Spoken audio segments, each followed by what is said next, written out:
Hello everyone, আসসালামু আলাইকুম। আপনারা সবাই কেমন আছেন? আলহামদুলিল্লাহ, আমি অনেক ভালো আছি। আজকে আপনাদের মাঝে আরও একটি নিউ ব্লগ নিয়ে চলে আসলাম। ভিডিওটি ভালো লাগলে অবশ্যই একটি লাইক করবেন, কমেন্ট করবেন, সাবস্ক্রাইব করে ছোট্ট বোনটির পাশে থাকবেন। আর এই তো এখানে নারকেল কুচা হচ্ছে পপ বানানোর জন্য। আপনারা আমার সাথেই থাকেন, দেখতেই থাকেন। আজকে অনেক সকাল ঘুম থেকে উঠে পড়লাম। আজকে ঈদের দিন। আপনাদের সবাইকে ঈদ মুবারক। কেমন ঈদ কাটলো অবশ্যই কমেন্ট করে জানাবেন। কোথাও কোনো ভুল হলে ক্ষমার দৃষ্টিতে দেখবেন। আর এই তো আমার নারকেল কোঁচা হচ্ছে। আপনারা আমার সাথেই থাকেন, দেখতেই থাকেন।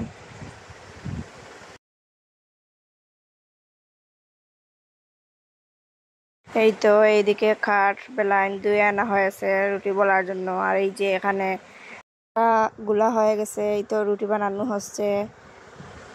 আর এই তো এইদিকে পপ করা হচ্ছে একটা একটা করে। এই তো আমার পপ করা আসে।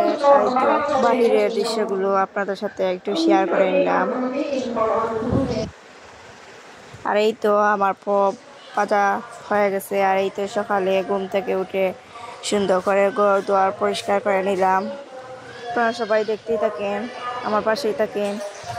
ভিডিওটি ভালো লাগলে অবশ্যই একটি লাইক করবেন, কমেন্ট করবেন, সাবস্ক্রাইব করে ছোট্ট বোনটির পাশে থাকবেন। আর আমার আপুরা ভাইয়ারা, আপনাদের সবাইকে আমার পক্ষ থেকে ঈদ মুবারক।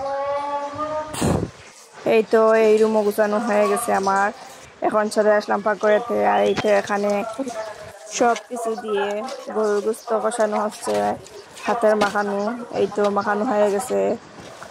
এই তো আমার তরকারি রান্না করা হয়ে গেছে। আপনাদের সাথে একটু শেয়ার করে নিলাম। আজকে এ পর্যন্ত। সবাই ভালো থাকবেন, সুস্থ থাকবেন। আল্লাহ হাফিজ, আসসালামু আলাইকুম। কার কেমন ঈদ কাটলো অবশ্যই কমেন্ট করে জানাবেন আপুরা ভাইয়ারা। আমার তো এইভাবে এই দিন কেটে গেলো, আলহামদুলিল্লাহ।